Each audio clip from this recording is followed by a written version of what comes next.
Anne de Green Gables. Capítulo 20. Uma boa invenção que acabou mal. A primavera havia chegado mais uma vez a Green Gables, a bela, excêntrica e relutante primavera canadense, se arrastando pelos meses de abril e maio em uma sucessão de dias doces, frescos, frios com pores do sol rosados e milagres de ressurreição e crescimento.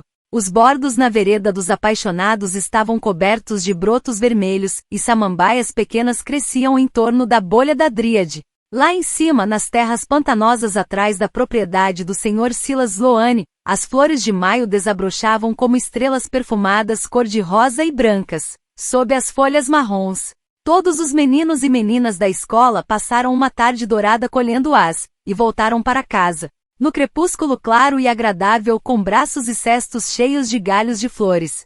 Tenho tanta pena das pessoas que vivem em lugares onde não existem flores de maio, Anne comentou. Diana acha que talvez elas tenham flores ainda mais bonitas, mas não pode haver nada mais belo do que flores de maio, pode, Marilla?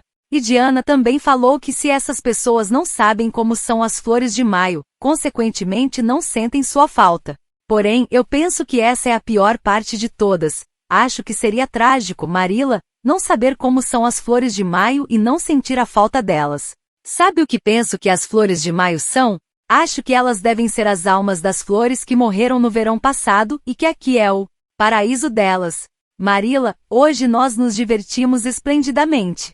Comemos nosso almoço lá embaixo, num pequeno vale cheio de musgos, perto de um poço antigo, um lugar tão romântico. Charles Sloane desafiou Art Gillis a pular o poço, e ele pulou, pois não podia deixar de aceitar corajosamente um desafio. Ninguém na escola faria isso. Estão todos com mania de desafios. O Sr. Phillips deu a Prissy Andrews todas as flores de maio que colheu, e quando lhe entregou o buquê ele disse, flores para uma flor, eu mesma escutei. Sei que tirou essas palavras de algum livro, mas isso mostra que ele tem alguma imaginação. Alguém me ofereceu flores também, mas recusei com desprezo. Não posso lhe dizer o nome dessa pessoa, porque jurei que nunca pronunciaria essa palavra. Fizemos coroas de flores de maio e enfeitamos nossos chapéus. Quando chegou a hora de voltar para casa, marchamos 2 a 2 com nossos buquês e coroas em procissão pela estrada principal, cantando O Meu Lar na Colina. Oh, foi tão emocionante, Marilla! Toda a família do Sr. Sloane veio para fora de casa às pressas para nos ver passar, e todas as pessoas que encontramos na estrada pararam e ficaram nos observando. Causamos uma verdadeira sensação. Não é de admirar. Quanta bobagem! Foi a resposta de Marilla. Depois das flores de maio vieram as violetas, que deixaram o Vale das Violetas todo roxo. A caminho da escola, Anne andava por ele com passos reverentes e olhar de adoração, como se pisasse em solo sagrado. De certo modo, ela comentou com Diana, quando passo por aqui não me importo realmente se qualquer colega de classe vai se sair ou não melhor do que eu nas matérias. Porém, quando estou na escola, tudo fica diferente e eu me importo mais do que nunca. Existem tantas Annes diferentes em mim. Às vezes, acho que é por isso que causo tantos problemas. Se eu fosse apenas uma Anne, seria bem mais confortável, mas por outro lado seria muito, muito menos interessante.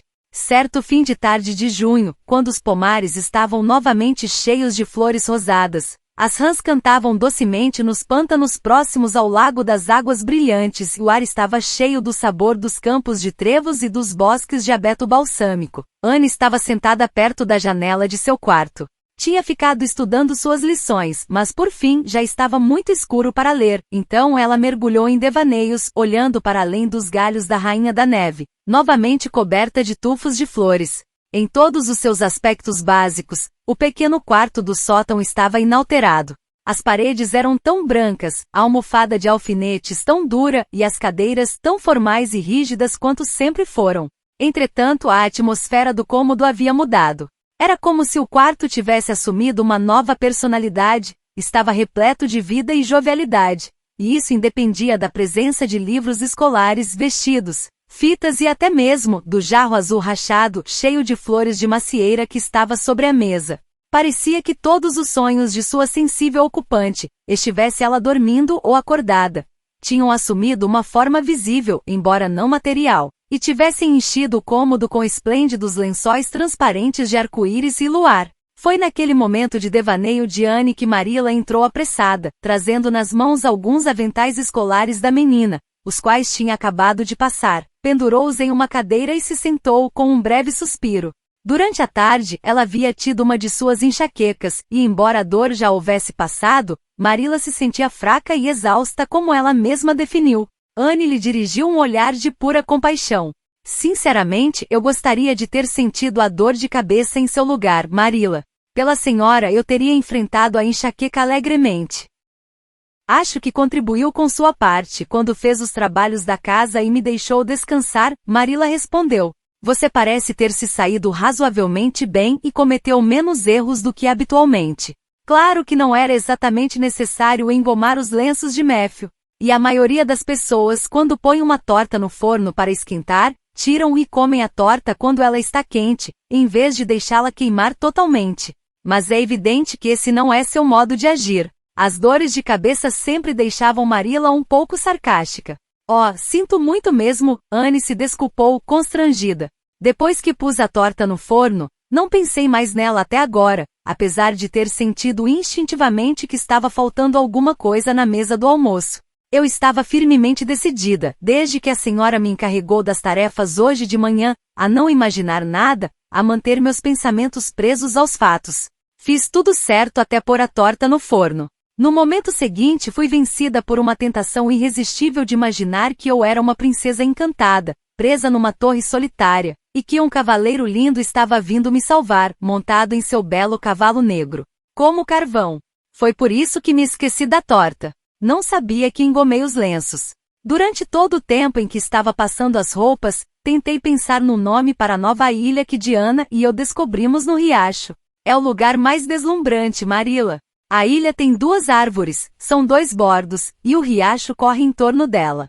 Por fim, me pareceu que seria esplêndido lhe dar o nome de Ilha Vitória, porque foi no dia do aniversário da rainha que a encontramos. Tanto Diana quanto eu somos muito leais à rainha, sabe? Oh, Marilla, me perdoe pela torta e pelos lenços, sinto muito mesmo. Eu queria ser perfeita hoje, pois é um aniversário. A senhora se lembra do que aconteceu nesta data no ano passado? Não consigo pensar em nada especial. Oh, Marilla, foi nesse dia que cheguei aqui em Green Gables. Nunca vou me esquecer disso. Foi um marco na minha vida. Compreendo que não seja uma data tão especial para a senhora, porém hoje faz um ano que estou aqui e sou tão feliz, Marilla. É claro que tive e tenho problemas, mas a gente pode superar as dificuldades, não é?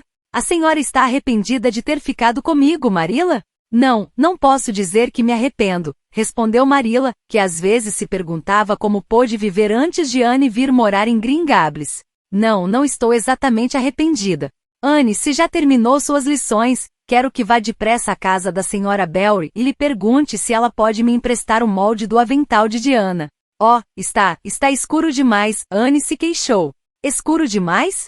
Ora, o sol acabou de se pôr. E sabemos que você já foi lá muitas vezes à noite. Vou amanhã bem cedo, Anne insistiu. Levanto quando o sol nascer e vou, Marilla. O que você tem na cabeça agora, Anne Shirley?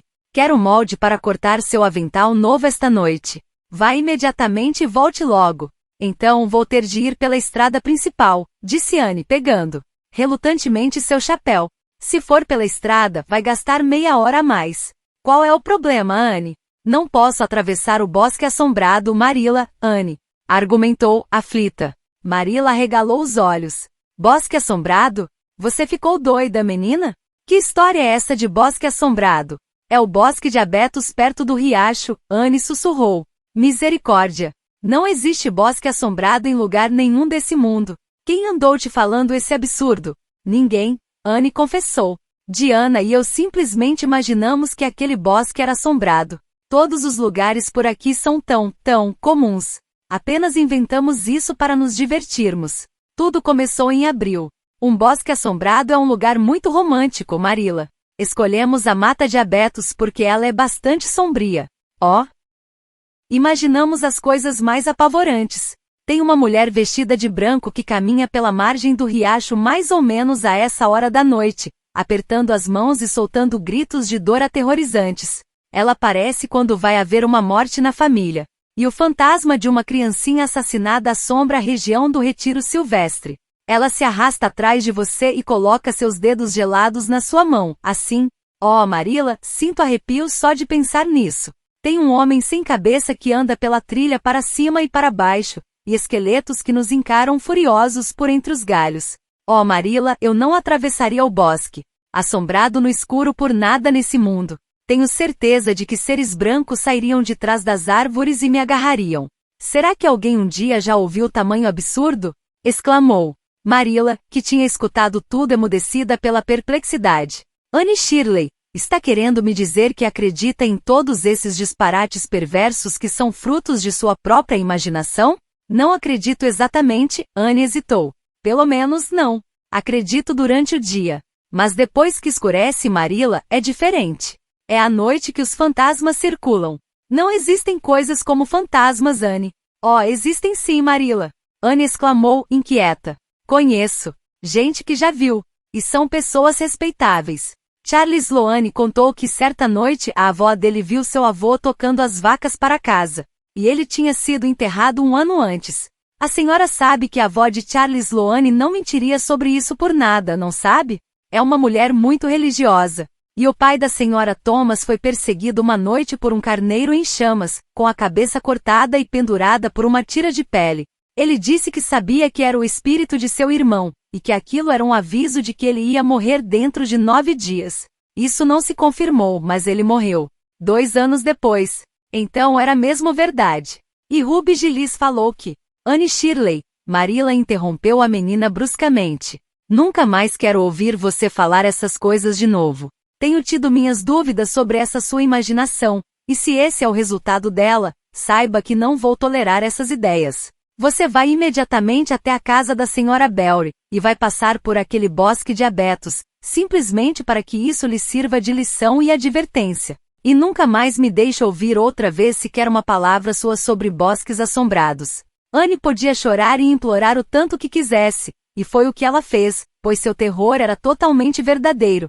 Ela estava dominada por sua imaginação e sentia um pavor mortal do bosque de abetos depois do anoitecer. Entretanto, Marilla estava inflexível.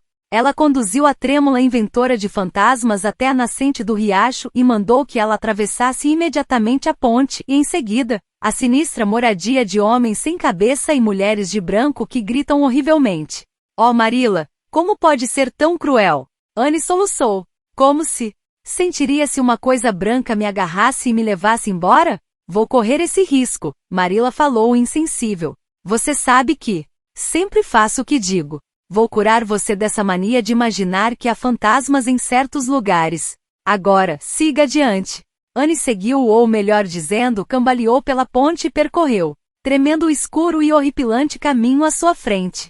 Ela nunca mais se esqueceu daquela caminhada, e se arrependeu amargamente de ter dado asas à imaginação sobre aquele lugar. Os duendes de sua fantasia se moviam furtivamente em cada sombra ao redor, estendendo suas mãos geladas e cadavéricas para agarrar a menina aterrorizada que os havia criado. Um pedaço da casca branca de um tronco de bétula que o vento fez voar sobre o chão marrom do bosque fez seu coração parar. O longo gemido de 2 galhos velhos se chocando um contra o outro provocou gotas de suor frio em sua testa. O movimento dos morcegos na escuridão, à sua volta e acima dela, soava como o bater de asas de criaturas sobrenaturais. Quando Anne chegou ao campo do Sr. William Bell, ela o atravessou correndo mais do que se estivesse sendo perseguida por um exército de seres brancos, e chegou à cozinha da casa da família Belry tão sem fôlego que mal pôde pedir o molde emprestado. Como Diana não estava em casa, Anne não teve nenhuma desculpa para ficar mais tempo ali. Portanto, teve de enfrentar a terrível viagem de volta, o que fez de olhos fechados, pois achou melhor correr o risco de machucar a cabeça nos galhos das árvores do que ver algum ser sobrenatural branco pelo caminho. E quando finalmente chegou à ponte de troncos, deu um longo e trêmulo suspiro de alívio. Vejo que nenhum fantasma atacou você, não é verdade? Disse Marilla friamente. Oh, Amar. Marilla, Anne gaguejou. Vou me conte tentar. Com Lulu lugares comuns, depois disso.